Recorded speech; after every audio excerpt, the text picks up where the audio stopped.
Myanmar के अधिकांश भूभाग पर था। यह विशाल साम्राज्य उस समय तक से आज तक का सबसे बड़ा भारतीय साम्राज्य रहा है। चक्रवर्ती सम्राट अशोक विश्व के सभी महान एवं शक्तिशाली सम्राटों एवं राजाओं की पंक्तियों में हमेशा शीर्ष स्थान पर ही रहे हैं। सम्राट अशोक ही भारत के सबसे शक्तिशाली एवं महान सम्राट है। सम्राट अशोक को चक्रवर्ती सम्राट अशोक कह। चक्रवर्ती अशोक सम्राट बिंदुसार तथा रानी धर्मा का पुत्र था।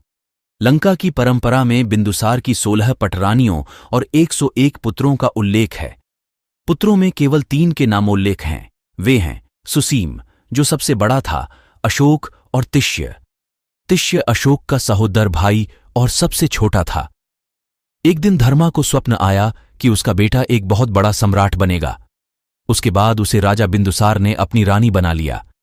चूंकि धर्मा क्षत्रिय कुल से नहीं थी, अतः उसको कोई विशेष स्थान राजकुल में प्राप्त नहीं था। अशोक के कई सौतेले भाई बहनें थे। बचपन में उनमें कड़ी प्रतिस्पर्धा रहती थी। अशोक के बारे में कहा जाता है कि वो बचपन से सैन्य गतिविधियों में प्रवीण था। 2000 वर्षों के पश्चात सम्राट अशोक का प्रभाव एशिया, मुख्यतः भारतीय उपमहाद्वीप में देखा जा सकता है। अशोक काल में उकेरा गया प्रतीकात्मक चिन्ह, जिसे हम अशोक चिन्ह के नाम से भी जानते हैं, आज भारत का राष्ट्रीय चिन्ह है। बौद्ध पंथ के इतिहास में गौतम बुद्ध के पश्चात सम्राट अशोक का ही स्थान आता है। अशोक का ज्येष्ठ भाई सुशीम उस समय तक्षशिला का प्रांतपाल था। तक्षशिला में भारतीय यूनानी मूल के बहुत लोग रहते थे।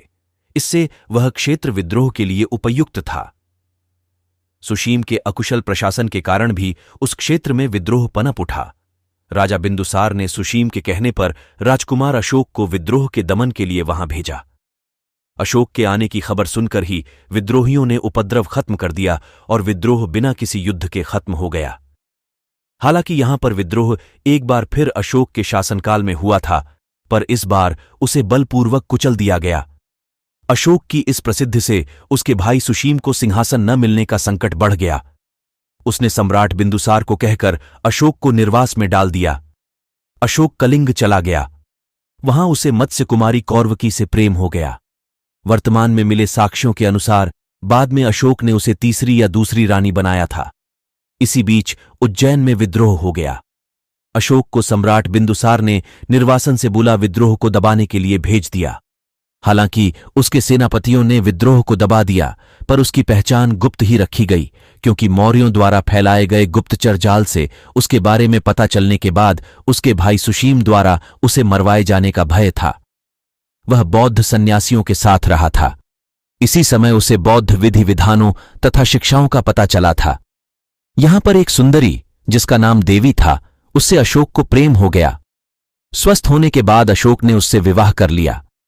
कुछ वर्षों के बाद सुशीम से तंग आ चुके लोगों ने अशोक को राजसिंहासन हथिया लेने के लिए प्रोत्साहित किया, क्योंकि सम्राट बिंदुसार वृद्ध तथा रुग्ण हो चले थे। जब वह आश्रम में थे तब उनको समाचार मिला कि उनकी मां को उनके सौतेले भाइयों ने मार डाला। तब उन्होंने राजभवन में जाकर अपने सारे सौतेले भाइयों की हत्या कर दी और सम्राट बने।